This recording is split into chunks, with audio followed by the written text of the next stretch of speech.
जी yes, नमस्कार guys. आज मैं निशांत कपूर लेकर आया हूं एक बहुत ही शानदार सा सेशन PWUGC नेट, और यहां पर मैं आपको एक और सेशन में पढ़ाऊंगा। सार्थक बैच इस सेशन का नाम है, और ये सेशन एब्सोल्युटली फ्री है उन सभी लोगों के लिए जो कि दिसंबर 2023 का एग्जाम क्रैक करना चाहते हैं। तो हम सार्थक बैच में जुड़ेंगे। टारगेट होगा यूजीसी नेट दिसंबर 2023।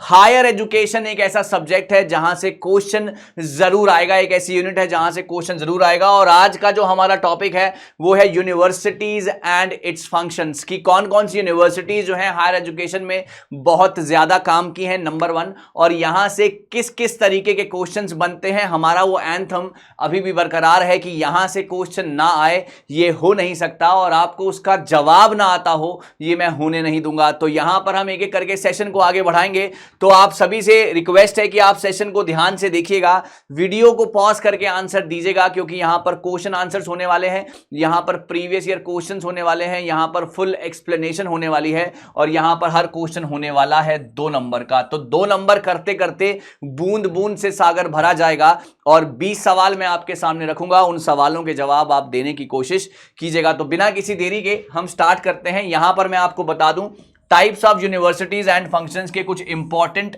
कुछ मोस्ट इंपॉर्टेंट, कुछ मोस्ट एक्सपेक्टेड सवाल, कुछ प्रीवियस ईयर क्वेश्चंस, ये सब का सब जो है मैं यहां पर रखने वाला हूं। इसके अलावा previous year questions, full explanation, सब कुछ यहां पर होगा जो कि आपके बहुत ज्यादा काम आएगा गाइस। तो क्लास के साथ जुड़े रहिएगा। अगर मैं आगे बढ़ता हूं और पहला सवाल आपके सामने रखने की कोशिश करता हूं, in which of the following ancient universities the culture and the civilization of Tibet was built mainly through the writings of the scholars. ध्यान से, निम्नलिखित में से किस प्राचीन भारतीय विश्वविद्यालय में तिब्बत की संस्कृति और सभ्यता का निर्माण मुख्य रूप से विद्वानों के लेखन के माध्यम से हुआ था? क्या वो नालंदा यूनिवर्सिटी थी, क्या वो विक्रमशिला यूनिवर्सिटी थी, जगदाला यूनिवर्सिटी थी, या मिथिला यूनिवर्सिटी थी? कोशिश कीजिएगा राइट आंसर की। हर सवाल के लिए आपको जो है 2 नंबर मिलने चाहिए यहां पर, तो कोशिश बहुत बढ़िया होनी चाहिए। कम ऑन गाइस, यस। क्या लग रहा है, क्या हो सकता है?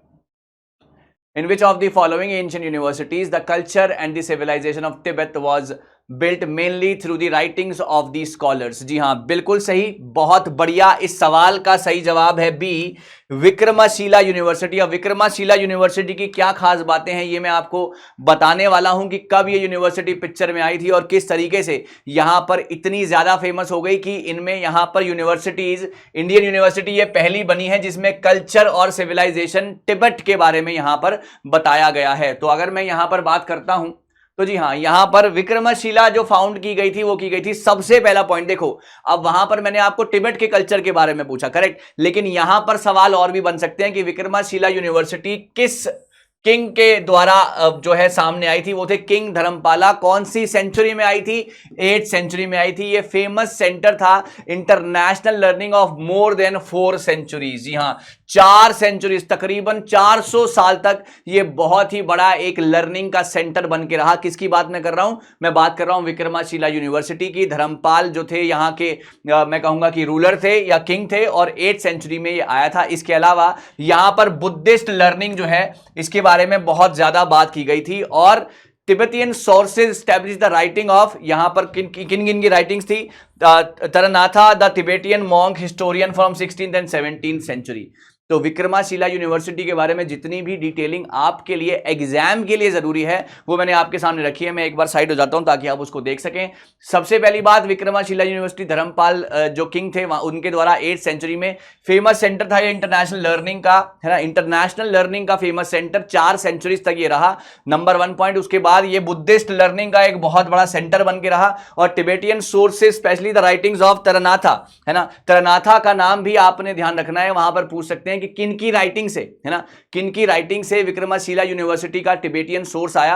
तो इनकी राइटिंग से आया। तो ये सारी की सारी इंपॉर्टेंट बातें हैं जो कि आपके समझ में आनी चाहिए। इंपॉर्टेंट सवाल सारे के सारे हैं, तो इस बात का बहुत ही ज्यादा ध्यान से, आराम से इसको समझने की कोशिश कीजिएगा। तो आई होप पहला सवाल आप सभी की समझ में आ चुका है। सवाल नंबर 2 की तरफ अगर मैं चलूंगा, हाँ जी, बहुत बढ़िया। इनमें से कौन सा मोड ऑफ एडमिशन था was prevent in the Nalanda university in ancient times? अब दूसरी यूनिवर्सिटी क्या है? नालंदा यूनिवर्सिटी है। यहां पर एडमिशन जब आप लोगे तो किस तरीके से लोगे, क्या सोर्स है उसका, इसके बारे में यहां पर बात है। क्या वो एंट्रेंस एग्जामिनेशन है, क्या वो इंटरव्यू है, क्या वो गुड एकेडमिक क्रेडेंशियल्स आपके होने चाहिए, पीयर डिस्कशन होना चाहिए। आप या तो एंट्रेंस एग्जाम देके एंट्री करेंगे, या फिर आप किसी इंटरव्यू के तहत एंट्री करेंगे, या आपके मार्क्स इतने अच्छे हैं कि आपकी एंट्री हो जाएगी, या फिर पीयर डिस्कशन यारों दोस्तों में या वर्ड ऑफ माउथ से कहीं से आएगा तो आपका यहां पर एंट्रेंस हो जाएगा। +2 के लिए है ना, हर बच्चा ट्राई करेगा। कमेंट भर जाने चाहिए गाइज आपके इन सवालों पे, जल्दी से कोशिश कीजिएगा राइट आंसर की my dear students. Yes, okay, that's very very good, बहुत बढ़िया, दैट्स वेरी वेरी गुड, बहुत बढ़िया, है ना। हिंदी में पढ़ देता हूं। प्राचीन काल में नालंदा विश्वविद्यालय में प्रवेश का निम्नलिखित में से कौन सा तरीका प्रचलित था? बिल्कुल सही जवाब, इसका राइट आंसर है एंट्रेंस एग्जामिनेशन। जी हां, यहां पर एंट्रेंस ही सबसे पहले ना, ये रेजिडेंशियल यूनिवर्सिटी थी। रेजिडेंशियल यूनिवर्सिटी कैसे थी? यहां पर जो गुरु थे और जो शिष्य थे, शिष्य गुरु के पास आके यहां पर रहते थे। ये रेजिडेंशियल यूनिवर्सिटी थी, नंबर 1। और नंबर 2, यहां पर जो मतलब इजी मतलब एंट्री और एग्जिट था, है ना, आप आ सकते हो, जा सकते हो, lodging and boarding and lodging, वो सारा का सारा सीन था यहां पे। उसके बाद जो तीसरी चीज थी यहां पर, जो एंट्री थी वो थी आपकी एंट्रेंस एग्जाम के जरिए। आपको एंट्रेंस एग्जाम देना होगा और उसके जरिए जो है आप इसके अंदर एंटर कर सकते हैं। चलिए बात को समझने की कोशिश करते हैं। नालंदा यूनिवर्सिटी है कहां पर? देखो, अब ये तो सवाल में नहीं पूछा गया था, है ना, ये तो सवाल में नहीं पूछा गया था, लेकिन ये आपको एग्जाम में पूछा जा सकता है। कहां पे है ये यूनिवर्सिटी? ये है बिहार में, राजगृह बिहार, है ना। हाईएस्ट सीट यहां पर बुद्धिस्ट लर्निंग की थी, मतलब बुद्धिस्ट लर्निंग का यहां पर सबसे ज्यादा क्रेज था। ये हाईएस्ट लर्निंग थी और हाईएस्ट बुद्धिस्ट लर्निंग।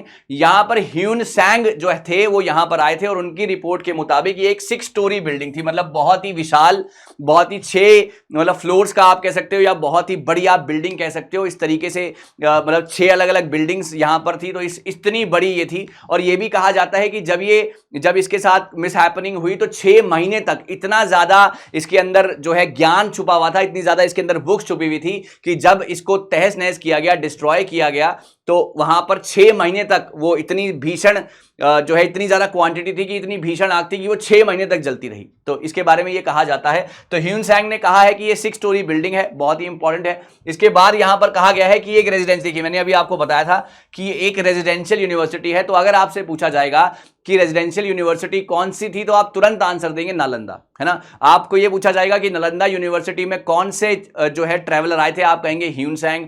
तो किसने कहा था 6 स्टोरी बिल्डिंग है वहां पर उनकी, जो उन्होंने देखा था, आप कहेंगे ह्यून सैंग। इसके बाद यहां पर ये है कहां पे? राजगृह बिहार में।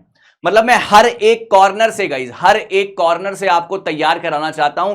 यहीं से एग्जाम आता है, कोई रॉकेट साइंस नहीं है, तो आप बिल्कुल ना घबराएं, है ना। उसके बाद कोई भी फीस यहां पर चार्ज नहीं की जाती थी और स्टूडेंट्स को टफ एंट्रेंस टेस्ट के जरिए यहां पर एंट्री दी जाती थी। So this is very very important. मुझे उम्मीद है कि आपको ये सारी की सारी बातें समझ में आ गई होंगी। नालंदा यूनिवर्सिटी बिहार में है, हाईएस्ट सीट थी बुद्धिस्ट लर्निंग का, यहां पर बुद्धिस्ट लर्निंग बहुत बढ़िया तरीके से कराया जाता था। उसके बाद ह्यून सैंग की रिपोर्ट माने तो 6 स्टोरी एक बहुत ही विशाल ये यूनिवर्सिटी थी। और उसके बाद यहां पर कोई भी फीस चार्ज नहीं की जाती थी, रेजिडेंशियल यूनिवर्सिटी थी, जहां पर स्टाफ और स्टूडेंट्स को फ्री बोर्ड एंड लॉजिंग, यहां पर आप आ भी सकते हो और रह सकते हो। रेजिडेंशियल यूनिवर्सिटी है यहां पर, बहुत विशाल। तो यहां पर इसके बारे में ये जानकारी है जो कि आपके एग्जाम के लिए बहुत ज्यादा जरूरी है। चलिए आगे बढ़ते हैं। एंशिएंट इंडियन यूनिवर्सिटी वो कौन सी है जिसको chief centre of advance and specialize study of न्याय और लॉजिक के लिए किसको कहा जाता था, है ना। प्राचीन भारतीय विश्वविद्यालय को न्याय या तर्कशास्त्र में उन्नत और विशिष्ट अध्ययन के लिए मुख्य केंद्र के रूप में जाना जाता था। कौन सी यूनिवर्सिटी है? जगदाला, है ना, जगदाला, मिथिला यूनिवर्सिटी, नादिया यूनिवर्सिटी या वल्लभी यूनिवर्सिटी। हर बच्चा ट्राई करेगा और कोशिश करेगा राइट आंसर देने की माय डियर स्टूडेंट्स। यस, हर बच्चा ट्राई करेगा, कोशिश करेगा राइट आंसर देने की my dear students. Yes, okay. कौन सी यूनिवर्सिटी न्याय और लॉजिक का चीफ सेंटर था? एडवांस स्पेशलाइज्ड नॉलेज, न्याय मतलब एक तरीके से आप कह सकते हो लॉजिकल थिंकिंग, है ना, लॉजिकल थिंकिंग का इनमें से कौन सा सेंटर बताया गया था? जी हाँ, बिल्कुल सही है, बहुत ही बढ़िया, वेरी गुड। हर बच्चा कोशिश करेगा राइट आंसर देने की। और इसका राइट आंसर अगर मैं बोलता हूं, है ना, इसका राइट आंसर अगर मैं बोलता हूं तो वो है बी, मिथिला यूनिवर्सिटी, है ना। Mithila university was the ancient Indian university, जिसको हम कहते थे कि यहां पर न्याय और लॉजिक का या लॉजिकल थिंकिंग का स्पेशलाइज स्टडी कराया जाता है। तो अगर मैं यहां पर बात करता हूं Mithila university auspicious contribution in the realms scientific subjects. ये डेवलप था famous school of Nyaya which flourished in the 12th century to 15th century. 12 से 15 सेंचुरी तक मिथिला यूनिवर्सिटी में बहुत ही ज़्यादा फ्लरिश ये यूनिवर्सिटी हुई और यहाँ पर न्याय और लॉजिक के ऊपर जो है जानकारी दी जाती थी। न्याय अगर किसी को नहीं पता है तो मैंने लिखा है is considered as a teaching of logical thinking, है ना। तो मतलब आप सिर्फ पूछो, है ना, आप सिर्फ पूछो। मैंने ऑलरेडी आपके लिए सारी की सारी चीजें तैयार रखी हैं। जो भी बच्चे फर्स्ट टाइमर होंगे शायद उनको न्याय और लॉजिक के बारे में ना पता हो, तो लॉजिकल थिंकिंग इसको हम बोलते हैं, न्याय को, है ना। और यहां पर मिथिला यूनिवर्सिटी जो थी इसके कंट्रीब्यूशन बहुत ही जबरदस्त थे। कब से कब तक? 12 से 15 सेंचुरी तक। तो इस बात का ध्यान आपको रखना है। करेक्ट। चलिए आगे बढ़ते हैं। सवाल number next. The Chinese scholars, है ना, आई क्विंग और Xuanzang visited ancient Nalanda university during, जी जल्दी से कोशिश कीजिएगा। जो चीनी विद्वानों आई क्विंग और जुआन जैंग ने प्राचीन नालंदा विश्वविद्यालय का दौरा कब किया था? 5th सेंचुरी में, 7th सेंचुरी में, 10th सेंचुरी में या 12th सेंचुरी में? जल्दी से कोशिश राइट आंसर की होनी चाहिए गाइस, फटाफट। ओके, जल्दी से कोशिश राइट आंसर की होनी चाहिए गाइस, जल्दी जल्दी एवरीबॉडी। ओके, जी हाँ, हर बच्चा ट्राई करे, कोशिश करेगा राइट आंसर की। माय डियर स्टूडेंट्स, एवरीवन, शाबाश, बिल्कुल सही है। जी हाँ, इसका राइट आंसर, ये लोग आए थे, ये दोनों चाइनीज जो स्कॉलर थे ये आए थे आपके, जी ये आए थे आपके 7th सेंचुरी में। बिल्कुल सही है, 7th सेंचुरी में दोनों आए थे नालंदा यूनिवर्सिटी में। नालंदा यूनिवर्सिटी की बातें मैं आपको बता चुका हूं कि रेजिडेंशियल यूनिवर्सिटी थी, बहुत ही विशाल यूनिवर्सिटी थी। तो उन दोनों ह्यून सैंग के अलावा ये दोनों चाइनीज स्कॉलर भी यहां पर नालंदा यूनिवर्सिटी में पाए गए थे। कब आए थे? 7th सेंचुरी में। तो and gave detailed account of ancient Nalanda university के बारे में इन्होंने जानकारी दी थी on the world map. So the correct answer is B. Nalanda university one of the famous, और इसमें बहुत ज्यादा ज्ञान था। एक और इसकी कहानी जो है बताई गई है। जब भी एक जो चाइनीज स्कॉलर्स वहां पर आए थे, है ना, चाहे वो ह्यून सैंग हो चाहे ये दोनों हो, तो वहां पर बात ये हुई थी कि जब ये वहां का जो वॉचमैन था ना नालंदा यूनिवर्सिटी का, जो बाहर जो गेट कीपर था, वो भी इतना ज्यादा उसमें समझ थी, इतनी ज्यादा उसमें नॉलेज थी कि उसको देखकर जो चाइनीज स्कॉलर थे ये भी हैरान रह गए थे। तो इतनी शानदार हमारे देश का ज्ञान था जो कि अब हमारे बीच में नहीं है। और किसने वो ज्ञान का भंडार जो है जिसको ध्वस्त कर दिया है, जिसको डिस्ट्रॉय कर दिया, उसका नाम आप मुझे कमेंट सेक्शन में जरूर दीजिएगा कि कौन थे वो डिस्ट्रॉयर जिन्होंने नालंदा यूनिवर्सिटी और ऐसी बहुत सारी यूनिवर्सिटी का जो है खात्मा कर दिया, ताकि जो हमारे पास जो ये ज्ञान था, जो हमारे पास ये जो इतनी सारी चीजें थी, हमारे पास ना रहें। तो जरूर बताइएगा कमेंट सेक्शन में। चलिए आगे बढ़ते हैं। Which one of the following ancient university provided a teaching, है ना, teaching of special subject Vajrayana Buddhism along with the other subject? Vajrayana Buddhism के बारे में कौन सी यूनिवर्सिटी के ऊपर जो है बात कही गई है? कौन सी यूनिवर्सिटी इसका ज्ञान देती थी? क्या वो थी मिथिला, क्या वो थी जगदाला, क्या वो थी नालंदा, या वो थी Odantapuri university? Come on guys, waiting for your answers my dear students, quickly waiting for your answers my dear students, quickly, शाबाश। ओके,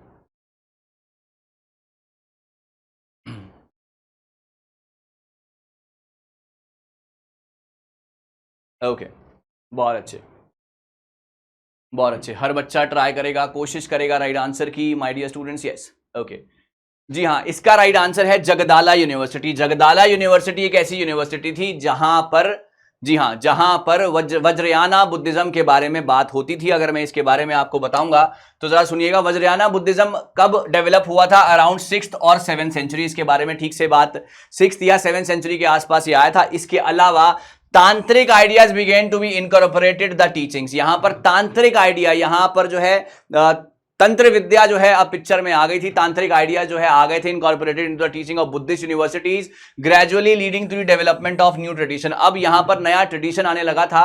कौन सी यूनिवर्सिटी में सबसे पहले ये बात हुई थी? ये हुई थी जगदाला यूनिवर्सिटी में। जगदाला यूनिवर्सिटी वज्रयाना बुद्धिज्म को बहुत ज्यादा प्रमोट करते थे और यहां पर तांत्रिक आइडियाज भी यहां पर आने लगे थे। जगदाला यूनिवर्सिटी स्पेशल थी वज्रयाना बुद्धिज्म में। अगर मैं वज्रयाना बुद्धिज्म की बात करता हूं तो ये लिखा है, it is possible for one to reach the enlightenment in a single life time, है ना। यहां पर वज्रयाना बुद्धिज्म क्या कहता है? यहां पर यह कहता है कि एक अकेला बंदा, सिर्फ अकेला, ना कि बाकी भीड़ के साथ, अकेला जा सकता है और एनलाइटनमेंट ले सकता है as a single life time. और instead of having to practice ethics, morality, compassion and meditation, है ना। तो प्रैक्टिस एथिक्स, मोरालिटी, कंपैशन और मेडिटेशन के अलावा यहां पर वज्रयान बुद्धिज्म ये कहता है that teaches that it is possible for one to reach the enlightenment in a single life time. Correct. तो ये सारी की सारी बातें हैं। वज्रयाना बुद्धिज्म क्या होता है मैंने आपको बता दिया। यहां पर तांत्रिक आइडियाज आए थे, ये भी मैंने आपको बता दिया। कौन सी यूनिवर्सिटी की मैं बात कर रहा हूं? मैं बात कर रहा हूं Jagaddala university. This is very very important और आपके बहुत ज्यादा ये चीजें काम आने वाली है। ना केवल एक बात का ध्यान रखना, मतलब हर एक तरीके से आप चीजों को समझने की कोशिश करना। कब आई थी? 767 सेंचुरी, है ना। तांत्रिक आइडियाज कहां पर आए थे? जगदाला यूनिवर्सिटी में। वज्रयाना बुद्धिज्म क्या होता है और वो कब कहां पे सबसे ज्यादा फोकस किया जाता था या फॉलो किया जाता था? तो आप कहेंगे जगदाला यूनिवर्सिटी। तो ये सारी की सारी चीजें बहुत ज्यादा आपके इंपॉर्टेंट, आपके काम आने वाली हैं। चलिए, ये बहुत ज्यादा इंपॉर्टेंट है। Royal princess during the Gupta period in ancient India, कौन सी यूनिवर्सिटी कंसिडर करती थी प्राचीन भारत में गुप्त काल के दौरान शाही राजकुमारों के लिए अध्ययन केंद्र माना जाने वाला विश्वविद्यालय कौन सा था? बहुत बहुत important question, very important question. आपको हर तरीके से इस सवाल का जवाब आपके जहन में बैठ जाना चाहिए, आपके जहन में आना चाहिए। तक्षशिला, नालंदा यूनिवर्सिटी ऑफ मिथिला या विक्रमशिला यूनिवर्सिटी। बहुत ज्यादा ध्यान से कोशिश करनी है राइट आंसर देने की गाइस। कम ऑन, जल्दी से, शाबाश। ओके ओके, बिल्कुल सही। Royal Prince during the Gupta period in the ancient India, प्राचीन भारत में गुप्त काल के दौरान शाही राजकुमारों के लिए अध्ययन केंद्र माना जाने वाला विश्वविद्यालय कौन सा था? मुझे उम्मीद है कि हर बच्चा इस सवाल का सही सही जवाब देगा। +2 है ना। छठा सवाल है और छठा सवाल का राइट आंसर, जी हाँ, अब मुझे लग रहा है कि सबने दे दिया होगा यार। +2, वीडियो को पॉज करके ना आप आंसर देते रहना, कमेंट को भरते रहना। इसका सही जवाब है नालंदा यूनिवर्सिटी। नालंदा यूनिवर्सिटी के बारे में, इतनी बड़ी है यूनिवर्सिटी और इतनी ज़्यादा मतलब एक अलग अलग इसकी चीज़ें जो सामने आई हैं वो मैंने आपको कुछ बता दी हैं। रेजिडेंशियल यूनिवर्सिटी थी, एंट्रेंस एग्जाम होता था इसमें एंट्री लेने के लिए। इसके बाद यहाँ पर गुरु शिष्य जो है साथ में रहा करते थे क्योंकि रेजिडेंशियल यूनिवर्सिटी थी। इसके बाद यहाँ पर एक 6 स्टोरी बिल्डिंग थी। ह्यून सैंग जो है यहाँ पर आए थे और बाकी के 2 चाइनीज पिलग्रिम्स या स्कॉलर्स भी मैंने आपको बताए। अब यहाँ पर एक और कहानी जो नालंदा यूनिवर्सिटी के सामने आई है वो ये आई है कि रॉयल प्रिंस ड्यूरिंग, यहाँ पर प्राचीन भारत के गुप्त काल के दौरान शाही राजकुमारों के लिए अध्ययन केंद्र माना किसे जाता था? नालंदा यूनिवर्सिटी को। इसकी कहानी हम सुन लेते हैं। देखिए, the university that was considered learning centre for the royal prince, है ना, राजकुमारों के लिए period, ancient Nalanda university. Nalanda was a mahavihara. Okay, Nalanda क्या थी? एक महाविहिरा, बुद्धिस्ट मोनेस्टिक यूनिवर्सिटी थी। कहां पर थी ये? मगध में थी, है ना। कहां पर थी? मगध में थी। प्रेजेंट डे बिहार है यहां पर, है ना, राजगृह या बिहार यहां पर आप कह सकते हैं। It is one of the largest and the most prestigious university in the ancient world and attracted students from all over Asia. बहुत ही ज्यादा शानदार, बहुत ही ज्यादा जानदार सी यूनिवर्सिटी, प्रेस्टिजियस यूनिवर्सिटी इसलिए कहा गया है क्योंकि यहां पर एक जो ज्ञान था, जो किताबें थी, वो इतनी ज्यादा प्रेशियस थी। अगर आज वो हमारे साथ होती या हमारे पास होती तो हम सारी दुनिया से तकरीबन 10 कदम आगे होते। इतनी ज्यादा समझ आज हमारे लोगों में होती अगर वो बुक्स आज हमारे पास होती। इसलिए इसको एक बहुत ही ज्यादा प्रेस्टिजियस यूनिवर्सिटी कहा जाता है और इट इज अट्रैक्टेड, मतलब पूरी एशिया से, है ना, पूरी एशिया से जो है यहां पर लोग आते थे पढ़ने के लिए। तो ये है आपकी खास बात किसकी? नालंदा यूनिवर्सिटी की। चलिए आगे बढ़ते हैं, लेकिन आगे बढ़ने से पहले सर 6 सवाल हो गए, है ना, 6 सवाल हो गए। आप अपना स्कोर यानी कि 6 दूनी 12 में से आप अपना स्कोर यहां पर साझा कीजिएगा और मुझे बताइएगा that how's the josh guys in the comment section. How's the josh guys in the comment section. Come on everybody guys, शाबाश। Okay, how's the josh. चलिए, बहुत सही गाइज, आगे बढ़ते हैं।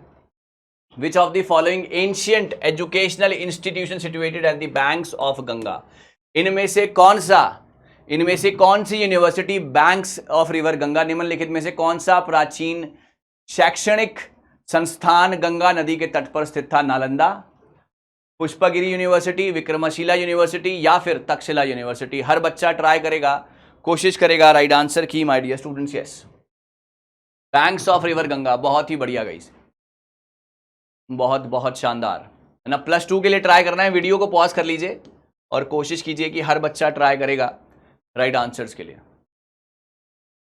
Okay, that's very good. इसका राइट आंसर है सी।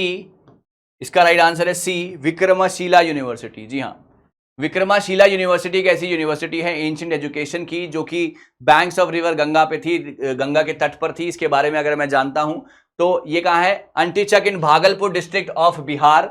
विक्रमाशिला was one of the largest Buddhist university having more than 100 teachers and about 1000 students. 100 teacher थे, 100 से भी ज्यादा टीचर और 1000 से भी ज्यादा स्टूडेंट्स यहां पर पढ़ने आते थे. और ये कहां पर थी? ये भागलपुर डिस्ट्रिक्ट बिहार में, ये भी बिहार में और वो भी राजगृह बिहार या मगध बिहार आप कह सकते हैं. It produce the eminent scholar who invited foreign countries to spread, है ना. यहां पर एक ऐसे इतने शानदार जो है यहां पर टीचर्स थे, स्कॉलर्स थे, जिनको फॉरेन कंट्रीज में बुलाया जाता था ताकि वो स्प्रेड कर सकें क्या? Buddhist learning, culture and religion. ये बैंक्स ऑफ रिवर गंगा पर सिचुएटेड थी. अब यहां पर एक और सवाल बनता है गाइस, है ना. अब यहां पर एक और सवाल बनता है. वो सवाल ये बनता है कि कौन सी यूनिवर्सिटी थी जिनके स्कॉलर्स को बाहर देशों में बुलाया जाता था टू स्प्रेड द बुद्धिज्म, है ना, to spread the Buddhist learning. तो आप कहेंगे नन अदर देन, जी हां, विक्रमशिला यूनिवर्सिटी. आई होप ये बातें सभी के समझ में आ रही हैं. आई होप ये बातें सभी के समझ में आ रही हैं. कोई भी घबराने वाली बात यहां पर नहीं है. सारी की सारी चीजें अभी हम प्रीवियस ईयर क्वेश्चंस के ऊपर ज्यादा फोकस कर रहे हैं. अभी हम इन चीजों के ऊपर ज्यादा फोकस कर रहे हैं जो कि आपके एग्जाम में आपके बहुत ज्यादा काम आने वाली हैं. तो तैयार रहिएगा. आंसर है इसका सी पार्ट, है ना. डिटेलिंग भी आपको विद द टाइम मिलेगी. अभी जितनी डिटेलिंग मिल रही है more than enough for your examination, so don't forget that. Correct. चलिए आगे बढ़ते हैं. हाँ जी, तक्षशिला एक एंशियंट सेंटर है. इसको हेरिटेज साइट का दर्जा कब दिया गया था यूनेस्को द्वारा? कम ऑन गाइस. जी हाँ, ओके, इसको कब दिया गया था यूनेस्को द्वारा हेरिटेज साइट का दर्जा? Come on guys, waiting for your answers my dear students.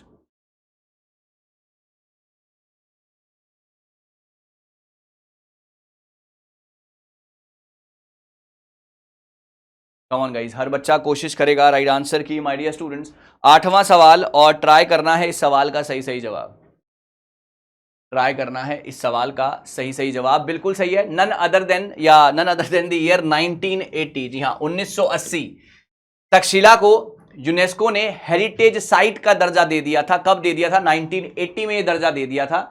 यहां पर अगर हिंदी है, भारत में उच्च शिक्षा का प्राचीन केंद्र तक्षशिला को यूनेस्को द्वारा विरासत स्थल घोषित किया गया था, हेरिटेज साइट घोषित किया गया था. कब? 1980 में यहां पर तक्षशिला, जी हां, तक्षशिला को डिक्लेयर कर दिया गया because it was considered an important archaeological site, है ना. आर्कियोलॉजिकल साइट, जो भी हिस्टोरियंस होते हैं जो वहां से जो आपको बहुत ज्यादा हिस्ट्री के बारे में बताएगा, चीजों के बारे में कि तक्षशिला यूनिवर्सिटी से हमें ये मिला था, तो वो आर्कियोलॉजिकल तरीके से बहुत ज्यादा इंपॉर्टेंट था. एक इंपॉर्टेंट साइट थी for the core learning due to its teachers expertise. यहां पर जो टीचर थे वो बहुत ही ज्यादा शानदार, उनकी एक्सपर्टीज नेक्स्ट लेवल पर थी.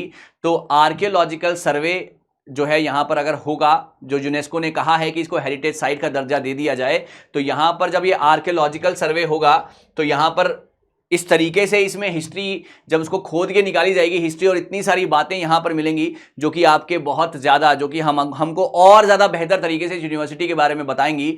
तो इसलिए इसको यूनेस्को ने 1980 में वर्ल्ड हेरिटेज साइट का दर्जा दे दिया था. किसे दे दिया था? तक्षशिला यूनिवर्सिटी को. I hope it's clear to everybody. क्या ये बात सभी के समझ में आ गई है? किसी के भी मन में जरा सा भी डाउट नहीं होना चाहिए, है ना. और and a place of core learning due to its teachers expertise. यहां पर बहुत ही अच्छे तरीके से पढ़ाई कराई जाती थी क्योंकि यहां पर टीचर, यहां पर बहुत ही ज्यादा मशहूर थी. कौन सी यूनिवर्सिटी? विक्रमशिला यूनिवर्सिटी. ये बहुत ही ज्यादा मशहूर थी क्योंकि यहां पर कोर लर्निंग की जाती थी by the teachers expertise. Teacher expertise यहां पर बहुत ज्यादा थे ड्यू टू. चलिए आगे बढ़ते हैं. The primary method of teaching in the ancient Nalanda university was. Nalanda university, प्राचीन नालंदा विश्वविद्यालय में शिक्षण की प्राथमिक पद्धति की क्या? Role play. यहां पर रोल प्ले करके समझाया जाता था, यहां पर डायलॉग डिस्क्लोजर करके समझाया जाता था, यहां पर असेसमेंट होती थी आपकी, या यहां पर लेक्चरिंग के थ्रू आपको समझाया जाता था. Very important question, very very important question. तो इसको ध्यान से सुनने और समझने की कोशिश आप सभी लोगों ने करनी है. Role play simulation, role play के जरिए आपको कुछ रोल प्ले करके, है ना, कि आप कुछ बन जाओ और टीचर कुछ बन जाएं और आपको फिर उससे कुछ समझाया जाए, है ना, इस तरीके से. या डायलॉग डिस्कोर्स तरीके से कुछ समझाया जाए. असेसमेंट, नुक्कड़ नाटक होता है ना, वहाँ पे रोल प्ले होता है, तो इस तरीके से, है ना. इसके बाद असेसमेंट के जरिए कि आपने कैसा किया है परफॉर्मेंस, तो उसकी असेसमेंट होगी. आप कैसा बिहेवियर है उसकी असेसमेंट होगी. या फिर लेक्चर देके, जैसे कि अभी चल रहा है ये, है ना. तो कोशिश कीजिएगा राइट आंसर की माय डियर स्टूडेंट्स एवरीबॉडी. बिल्कुल सही है, बहुत बढ़िया, बहुत बढ़िया, वेरी गुड। हाँ जी, तो इसका राइट आंसर है डायलॉग और डिस्कोजर, डिस्कोर्स, है ना। डायलॉग और डिस्कोर्स के जरिए जो है, डिस्कोर्स के जरिए जो है यहाँ पर पढ़ाया जाता है। समझने की कोशिश कीजिएगा।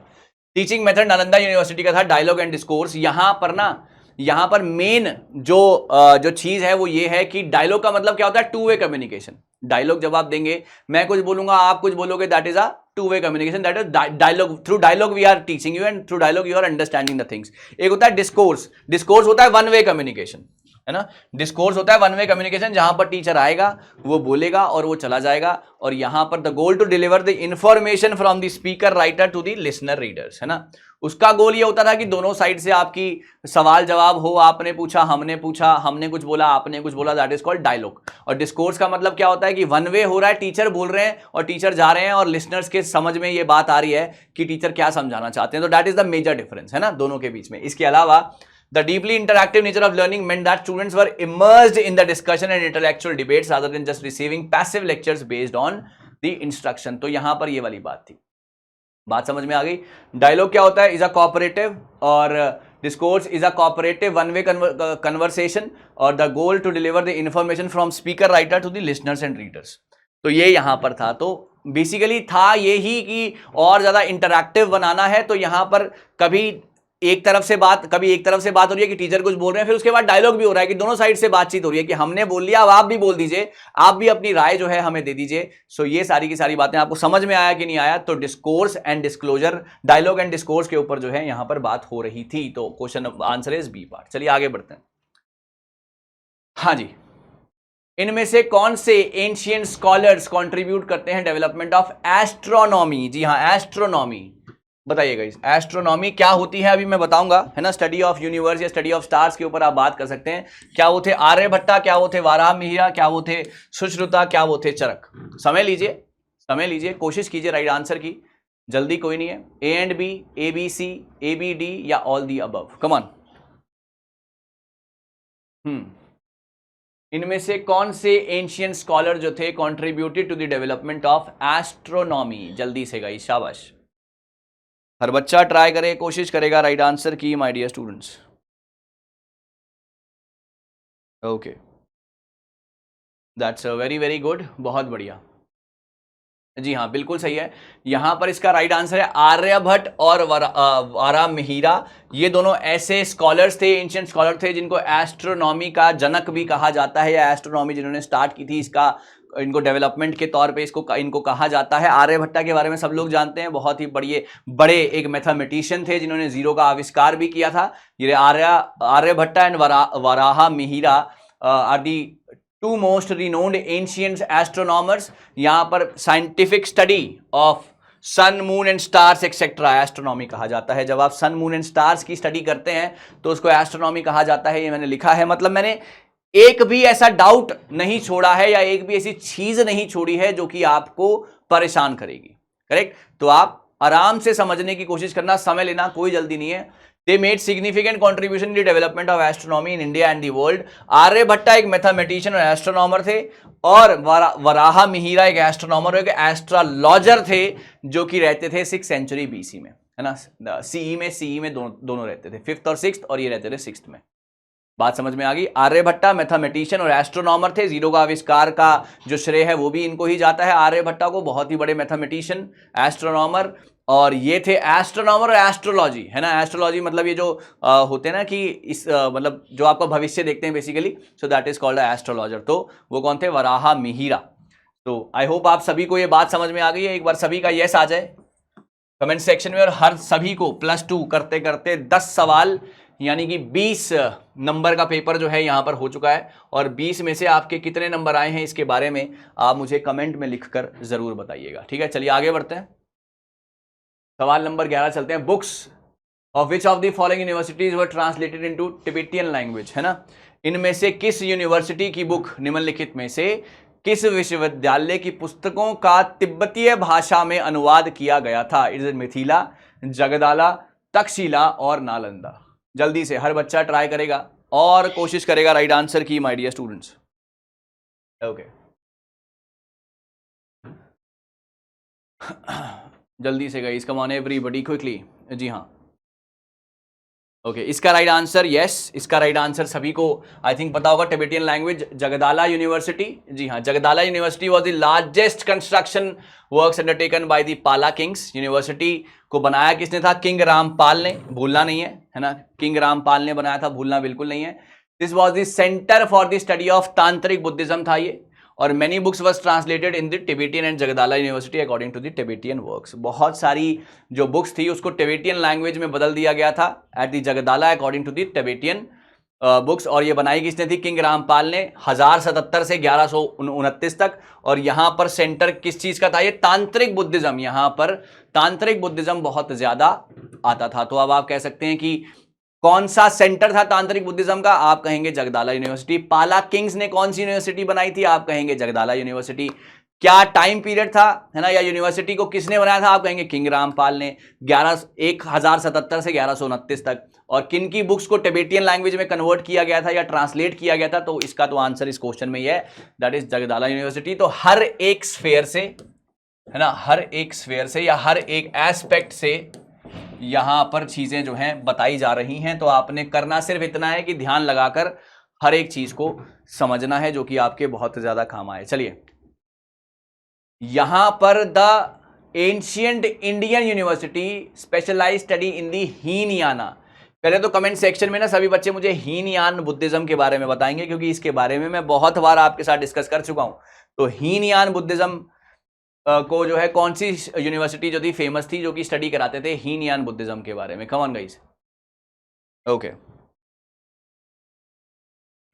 बहुत बहुत बढ़िया। Come on guys everybody in the comment section. All these are, again मैं बोल दूं, these are previous year questions, these are most important questions, these are most expected questions, so you need to be very careful while solving. Come on,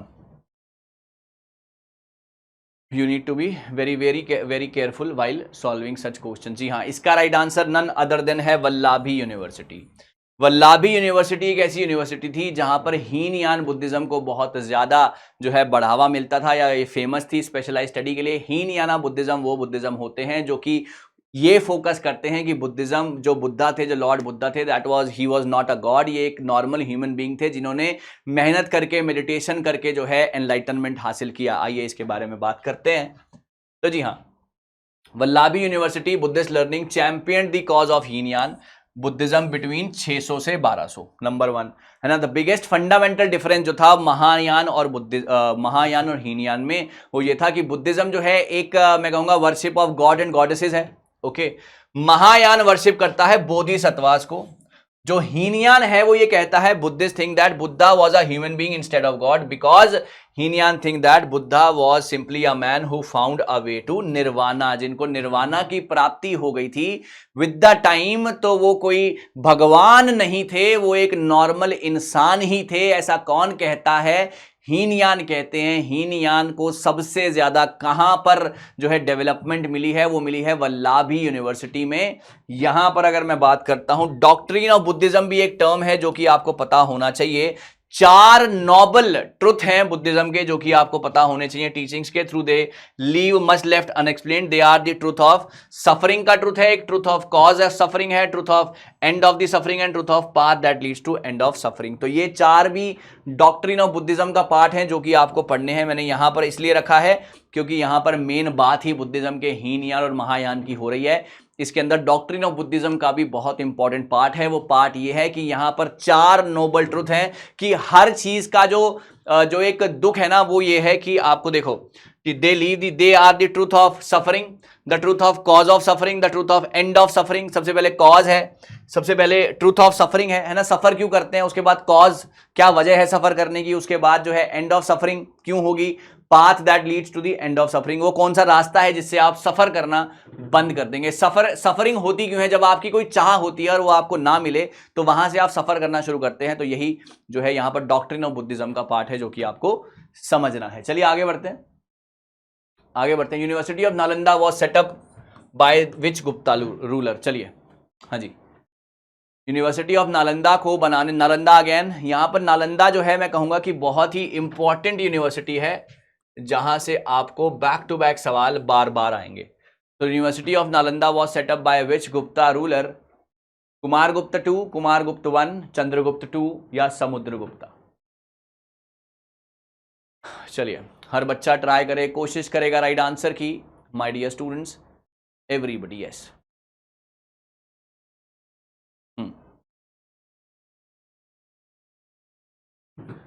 okay, that's very good,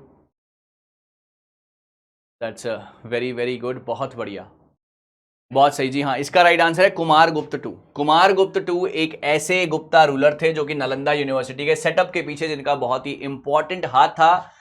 it was founded in the 5th century and abandoned in 13th century. 5वीं century में बनी थी, 13th century में इसका जो है विनाश कर दिया गया था। किन्होंने किया था? अभी तक आपने आंसर नहीं दिया है तो कमेंट में लिख देना, भर देना कमेंट को, ठीक है। चलिए, इन ancient time Nalanda was the centre of learning established the ancient kingdom of Magadh, present day Bihar के अंदर है। यूनिवर्सिटी ऑफ नालंदा फेमस किस लिए थी? फेमस थी and one of the prestigious from the 5th century, और the university of Nalanda was set up by Kumar Gupta, one of the famous rulers of Gupta dynasty. तो this is very very important. यहां पर आपको Nalanda university, again मैं repeat कर दूं, पहले भी कर चुका हूं कि ये एक रेजिडेंशियल यूनिवर्सिटी है। इसकी एंट्रेंस जो थी वो एंट्रेंस एग्जामिनेशन के जरिए होती थी। इसके अलावा ये बहुत ही ज़्यादा प्रेस्टिजियस थी क्योंकि यहाँ पर जो ज्ञान, जो बुक्स थी वो बहुत ज़्यादा थी। 6 स्टोरी बिल्डिंग थी। ह्यून सैंग जो चाइनीज स्कॉलर थे वो उनकी यहाँ पर एंट्री हुई थी, और यहाँ का गेट कीपर भी इतना समझदार था कि जिसके ज्ञान को देखकर जो चाइनीज स्कॉलर थे वो भी जो है एकदम चकरा जाते थे कि वाह क्या ज्ञान है। इसके अलावा इसको डिस्ट्रॉय किसने किया है वो आप मुझे कमेंट सेक्शन में बताने ही वाले हैं। इसके अलावा जो इनको बनाया है, किसने बनाया है, वो बनाया है आपके कुमारगुप्त वन, जो कि गुप्ता डायनेस्टी के रूलर थे। इसके अलावा जो एक और इंपॉर्टेंट बात है वो ये है कि ये कहां पर है, ये है मगध, जो कि प्रेजेंट डे का बिहार है, Nalanda University. I hope it's clear to everybody, this is very very important. आपके एग्जाम में इसके बहुत ज्यादा ये काम आएगा। चलिए, how many students, Hiuen Tsang के हिसाब से नालंदा यूनिवर्सिटी में कितने बच्चे पढ़ते थे? 8,000, 10,000, 15,000 या 12,000? कीजिए कोशिश, दीजिए right answer my dear students, everybody कीजिए कोशिश, दीजिए right answer my dear students, everybody, come on quickly.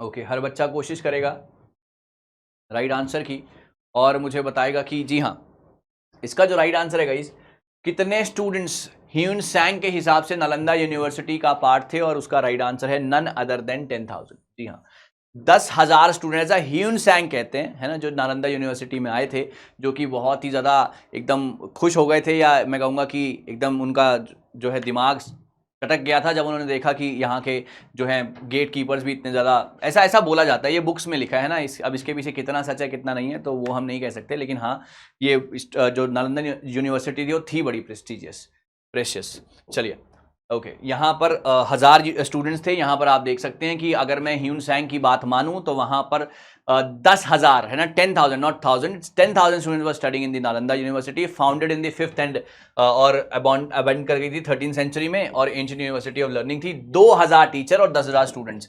अभी यहाँ पर आपसे स्टूडेंट्स का क्वेश्चन आया है, अगर कल आपको टीचर का क्वेश्चन आ जाए तो आप भूलिएगा मत, ह्यून सैंग के हिसाब से यहाँ पर 2,000 टीचर और 10,000 स्टूडेंट थे। एंट्री कैसे होती थी इसकी? कमन, एंट्री कैसे होती थी इसकी? अभी बताया मैंने, एंट्री होती थी इसकी, कमेंट सेक्शन में बताओगे आप सभी लोग। इंटरैक्टिव क्लास होनी चाहिए भाई, मजा आना चाहिए, है ना, याद करा के जाऊंगा मैं यहां से। चलिए, इसके बाद Buddhist world lived study Nalanda, first residential international university of the world. Residential university कौन सी थी? कमान, रेजिडेंशियल यूनिवर्सिटी थी नालंदा यूनिवर्सिटी, पहली रेजिडेंशियल इंटरनेशनल यूनिवर्सिटी जहां पर जो है शिष्य जो थे वो गुरु के पास आते थे, रहते थे, और इनमें यहाँ पर एंट्रेंस एग्जामिनेशन के जरिए यहाँ पर इसका जो है एंट्री होती थी। चलिए आगे बढ़ते हैं। डिस्ट्रॉय किसने किया था? अभी तक मुझे आंसर नहीं मिला, मुझे कमेंट भरा हुआ चाहिए इसके लिए। चलिए, eight which of the following universities Hyun सैंग studied yoga शास्त्र? जी हाँ, ह्यून सैंग ने या युआन सैंग ने, है ना, युआन सैंग अगर मैं इसको पढ़ूं तो युआन सैंग ने योगा शास्त्र की पढ़ाई कहां से की थी? निम्नलिखित में से किस विश्वविद्यालय में युआन सैंग ने योगा शास्त्र का अध्ययन किया था? नालंदा, विक्रमशिला, तक्षशिला या मिथिला? जल्दी से हर बच्चा ट्राई करेगा, कोशिश करेगा राइट आंसर की, my dear students, everybody. Okay, हर बच्चा कोशिश करेगा राइट आंसर की, एवरीबडी यस। अगेन एक और बहुत ही शानदार, एक बहुत ही जानदार सा ये सवाल है ना। हर बच्चे ने कोशिश करनी है सवाल का सही सही जवाब देने की। Okay, that's very good, that's very very good. बिल्कुल सही है। यहां पर again again the famous, the prestigious, the शानदार, द जानदार university, and answer is, come on comment section guys, +2। जी हाँ, इसका राइट आंसर है again the Nalanda university. Answer is a part Nalanda university. अब नालंदा यूनिवर्सिटी से ऑलरेडी मैं आपको इतने सारे फैक्ट्स बता चुका हूं, क्योंकि ये one of the favourite university है कंपेटिटिव एग्जाम्स की। अगर मैं बात करता हूं यूजीसी नेट की, तो नालंदा यूनिवर्सिटी को हर एक स्फेयर से पढ़ना जरूरी है। अब योगा शास्त्र की पढ़ाई यून जैंग ने यहीं से की थी। अगर मैं सबसे पहले आपको योगा शास्त्र के बारे में बताऊं, the science of yoga important parts and due to his interest in the Buddhism, वो बुद्धिज्म के अंदर उनका इतना इंटरेस्ट था, किसका, हुआन जैंग का, जो कि यहां पर योगा शास्त्र पढ़ने आए थे। साइंस ऑफ योग इसको बोलते हैं। और यून जैंग जो फेमस चाइनीज बुद्धिस्ट मॉन्क थे, ये स्कॉलर के बारे में यहां पर नहीं, ये बुद्धिस्ट मॉन्क थे जिनका बुद्धिज्म को पढ़ने का बहुत ज्यादा जिनकी रुचि थी, और वो यहां पर क्या पढ़ने आए थे, योगा शास्त्र पढ़ने आए थे। नालंदा यूनिवर्सिटी में number of subjects under the guidance of various scholars.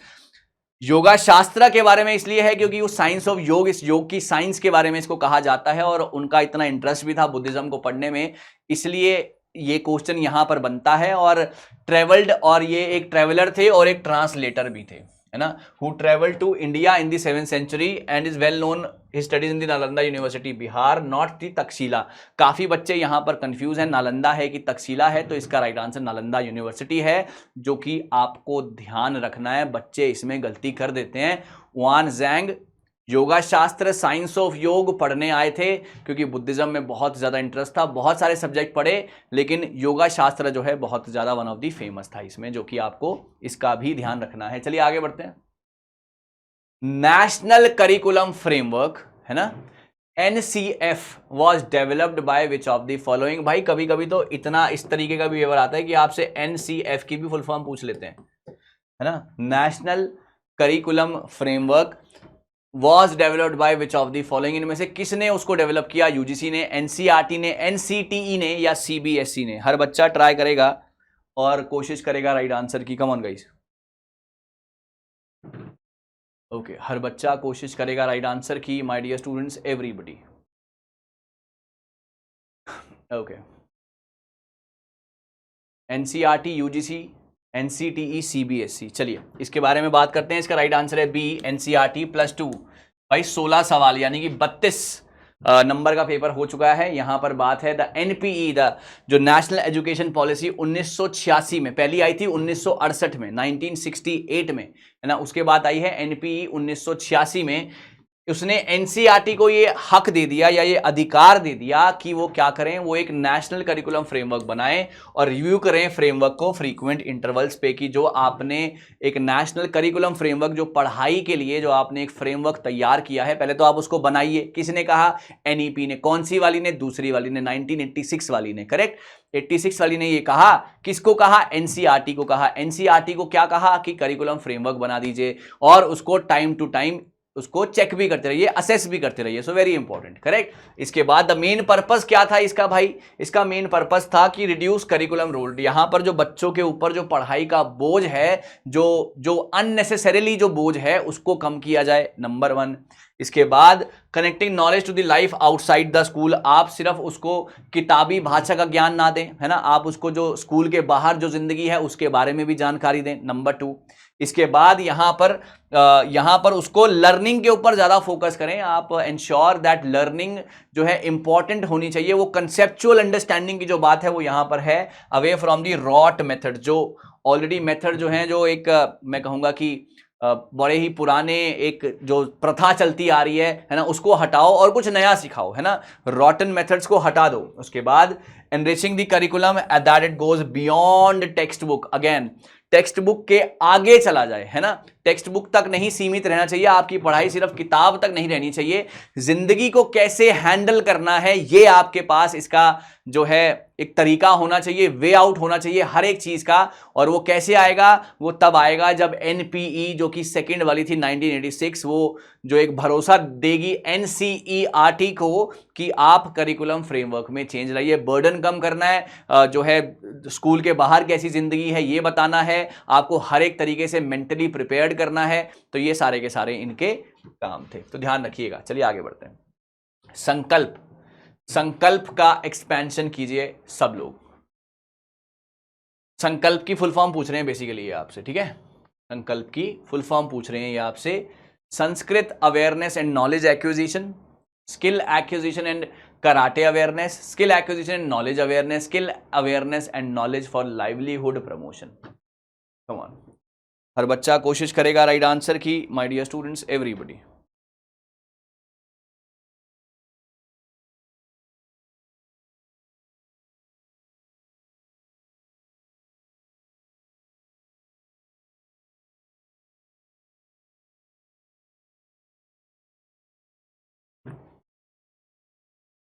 बिल्कुल सही है। इसका right answer none other than absolutely correct है गाइस। इसका राइट आंसर है skill acquisition and knowledge awareness for livelihood promotion. यहां पर आपको स्किल एक्वायर करानी है। संकल्प का मेन मकसद ही क्या था कि आपको स्किल एक्वायर करानी है और आपको इस तरीके से तैयार करना है कि ना केवल आप पढ़ाई ही करते रहें, बाकी आप अपने अंदर एक स्किल डेवलप करें जो कि आपके लाइवलीहुड के लिए, आपकी जिंदगी जीने के लिए, है ना, मॉनेटरी टर्म्स में भी आपके काम आए। वोकेशनल एजुकेशन के ऊपर भी इसका मेन फोकस था। चलिए आगे बढ़ते हैं। देखिए ये कब आया था? It was launch on 19 January 2018 to strengthen the institutional mechanism for skill development. और इसका मेन मकसद क्या था? Increase access to quality and market relevant training, जो कि अभी चल रहा है ना। जैसे कि आजकल यूट्यूब का जमाना है यहां पर ना, तो जो यहां पर फोकस है वो ये है कि आपको इस तरीके से चीजें सिखाई जाएं जो कि आपके काम आए, आपको आपका जिससे जीवन चल सके, आपका लाइवलीहुड जो है बढ़िया हो सके, आपका स्टैंडर्ड ऑफ लिविंग मेंटेन रह सके। तो training for youth across the country, है ना। ये 6 ईयर का इंप्लीमेंटेशन थी, पीरियड था इसका मार्च 2023। अभी इसका जो पीरियड था वो समाप्त हुआ है इसी साल। तो ये एक तरीके का था 6 ईयर का एक प्रोग्राम था, एक इंप्लीमेंटेशन था। करेक्ट, बात समझ में आ गई? बात समझ में आ गई। Skill acquisition and knowledge awareness for livelihood आया कब था? देखो ये उसमें नहीं था, लेकिन ये मैंने यहां पर दिया है। It was launch on 19 January 2018, है ना। और to strengthen this mechanism for skill development, increase the access to quality and market relevant training. आपको क्वालिटी देनी है और आपको जो है मार्केट रेलेवेंट जो है चीजें आनी चाहिए। जैसे कि आजकल मैंने आपको एग्जांपल दिया, आजकल तो जो जमाना है वो ऑनलाइन का जमाना है ना। वो एक इस तरीके का है कि आपको यूट्यूब आपको आना चाहिए, या आपको बाकी की सारी टेक्निकल स्किल्स आनी चाहिए, जिससे आप, मैं एक एग्जांपल दे रहा हूं, बाकी स्किल्स तो और भी बहुत सारे हैं। तो ये भी इस तरीके का यहां पर संकल्प का मेन फोकस था। करेक्ट, चलिए आगे बढ़ते हैं। 18, which is the first open university in India? This is the very very important question, है ना। बहुत इंपॉर्टेंट सवाल है ना। और मैं आपको बता दूं कि यूनिवर्सिटी एक ऐसी यूनिवर्सिटी है जिसका नाम भी बदल दिया गया है। दिस इज वेरी इंपॉर्टेंट, और +2 के लिए हर बच्चा इसमें ट्राई करेगा राइट आंसर्स के लिए। Come on guys, waiting.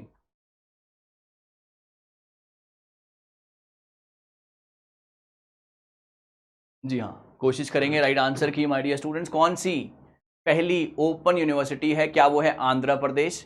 क्या वो है Yashwantrao Chavan Maharashtra university, Indira Gandhi national university, या नालंदा ओपन यूनिवर्सिटी? इसका answer none other than Andhra Pradesh open university है, जिसका नाम बदल कर रख दिया गया है। कमान, जिसका नाम बदल कर रख दिया गया है। जी हाँ, बिल्कुल सही है, BR अंबेडकर या भीमराव अंबेडकर ओपन यूनिवर्सिटी इसका नाम जो है यहां पर कर दिया गया है। पहला इनिशिएटिव था 1982 में।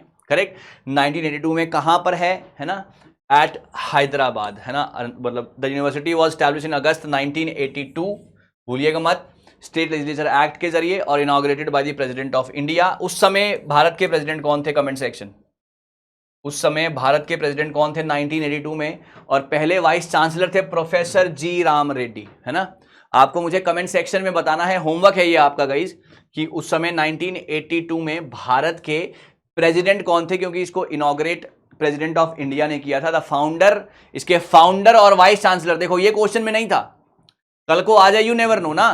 तो पहली जो ओपन यूनिवर्सिटी थी उसके फाउंडर और चांसलर कौन थे आप कहेंगे? Professor G Ram Reddy. Andhra Pradesh government took the first initiative 1982, that is जो है हुआ था ये, और कब हुआ था? अगस्त में हुआ था। और यहां पर फोकस था कि ओपन यूनिवर्सिटी, ताकि बहुत सारे लोग जो है पढ़ने आ सकें और एक तरीके का एक सुविधाएं बच्चों को दी जा सकें। That is the open university का यही तो मकसद होता है मेन, है ना। तो आपका अचीवमेंट हो सके। चलिए, इंस्पायर स्कॉलरशिप है ना, inspire scholarship intended by the funding agency. इनको फंड कौन करता है? क्या इनको ICSSR फंड करता है? क्या इसको UGC फंड करता है? क्या इसको DST फंड करता है? या इसको NCERT फंड करती है? इनिशिएटिव स्कॉलरशिप पहले तो होती क्या है इसके बारे में भी बताऊंगा, और इनको फंड कौन करता है इसका जवाब आप मुझे देंगे। कम ऑन, जल्दी से। राइट आंसर, हर बच्चा कोशिश करेगा राइट आंसर की, माय डियर स्टूडेंट्स एवरीबॉडी। हर बच्चा कोशिश करेगा राइट आंसर की, माय डियर स्टूडेंट्स एवरीबॉडी। शाबाश। जी हाँ, यहां पर बिल्कुल सही है। इसको जो फंड करते हैं ना, इसको फंड करने वाले हैं department of science and technology. इसको जो फंड करने वाले हैं department of science and technology. अब आप इससे बाय डिफॉल्ट ही मतलब लगा सकते हैं कि साइंस एंड टेक्नोलॉजी जब इसको फंड कर रही है तो वो क्या चाहती होगी कि ज्यादा से ज्यादा साइंटिफिक नॉलेज जो है वो बच्चों में दी जाए। आइए समझते हैं इसको। इंस्पायर स्कॉलरशिप, सबसे पहले तो innovation in science pursuit for inspired research. Inspire की full form innovation in science pursuit for inspired research. आपको शायद इससे पहले ना पता हो, सो इंपॉर्टेंट है, याद कर लीजिए, पूछी जा सकती है गाइज, जरूरी है तो याद रखिएगा। प्रोग्राम लॉन्च कब हुआ था? गवर्नमेंट ऑफ इंडिया ने इसको लॉन्च किया था साल 2008 में, ताकि नेशनल साइंस एंड टेक्नोलॉजी को जो है हम और ज्यादा स्ट्रेंथन कर सकें, बेस को उसके स्ट्रेंथन कर सकें। Implement by the department of science and technology, जो कि लार्जेस्ट सपोर्ट सिस्टम है, ताकि वो basic research in science and engineering को ज्यादा से ज्यादा पिक्चर में ला सके। मेन फोकस क्या है जब department of science and technology इसको कर रहा है? तो फोकस क्या होगा? ज्यादा से ज्यादा रिसर्च के ऊपर जो है अब और ज्यादा प्रमोट किया जाए उसको। The basic objective of inspire to communicate to the youth of the country and excitement of the creative pursuit of science to attract talent, है ना। मैंने आपको अभी स्टार्टिंग में ही बता दिया था क्वेश्चन शुरू होते ही कि इनका मेन मकसद क्या हुआ कि ज्यादा से ज्यादा लोगों को जो है यहां पर अट्रैक्ट किया जाए। अट्रैक्ट क्यों किया जाए? तो ताकि हमारा यूथ जो है वो साइंटिफिक स्टडी की तरफ थोड़ा सा टिल्ट हो जाए। तो ये है इनका मतलब, department of science and technology इसको करता है, किसको? इंस्पायर। क्या फुल फॉर्म है भाई? Innovation in science and pursuit for inspired research. तो ये बहुत ही ज्यादा काम की चीजें हैं जो कि आपके बहुत ज्यादा काम आने वाली हैं। तो इन चीजों को भूलना बिल्कुल नहीं है, आपके एग्जाम में जरूर ये आएगा, आ सकता है, तो तैयार रहिएगा, ठीक है ना। और जो भी मैंने आपको एग्जाम्पल दिए हैं, कि मैंने आपको कुछ एग्जाम्पल दिए थे कि नालंदा यूनिवर्सिटी को डिस्ट्रॉय किसने किया था, है ना। नालंदा यूनिवर्सिटी को डिस्ट्रॉय किसने किया था? नंबर 1, ठीक है ना। नंबर 2, आपसे ये पूछा गया था कि प्रेसिडेंट कौन थे 1982 में, है ना। प्रेसिडेंट कौन थे जब ओपन यूनिवर्सिटी आई थी 1982 में, कौन थे प्रेसिडेंट? और इसके अलावा जो तीसरा सवाल है वो आपने मुझे देना है कि Indira Gandhi national open university establish कौन से साल में हुई थी। Okay, Indira Gandhi national university 75, 80, 85 या 70। सवाल का जवाब मुझे दीजिएगा आप कमेंट सेक्शन में। ओके, सवाल का जवाब आप मुझे दीजिएगा कमेंट सेक्शन में। आपको ये क्लास कैसी लगी? कम ऑन गाइस, आपको ये क्लास कैसी लगी? क्लास के सवाल कैसे लगे जरूर बताना, जरूर, है ना। और आपके 20 क्वेश्चन में से कितने क्वेश्चन ठीक हुए, यानी कि 40 मार्क्स में से आपके कितने मार्क्स आए? मुझे ये सारी की सारी चीजें जाननी है। मुझे पता है होमवर्क बहुत ज्यादा है ना, लेकिन आपने ये होमवर्क करना है, क्योंकि इन्हीं सवालों के बाद आप जरूर हिंदुस्तान के असिस्टेंट प्रोफेसर बनेंगे, पक्का है ना। चलिए, तो thank you so very much guys, बहुत जल्दी मिलता हूं एक नई क्लास में एक नई एक्सप्लेनेशन के साथ। तब तक के लिए आप अपना ध्यान रखें और जीवन में आप जो भी कर रहे हैं गाइस पूरे दिल से कीजिए। बहुत जल्दी मिल रहा हूं। Thank you so very much, all the very best.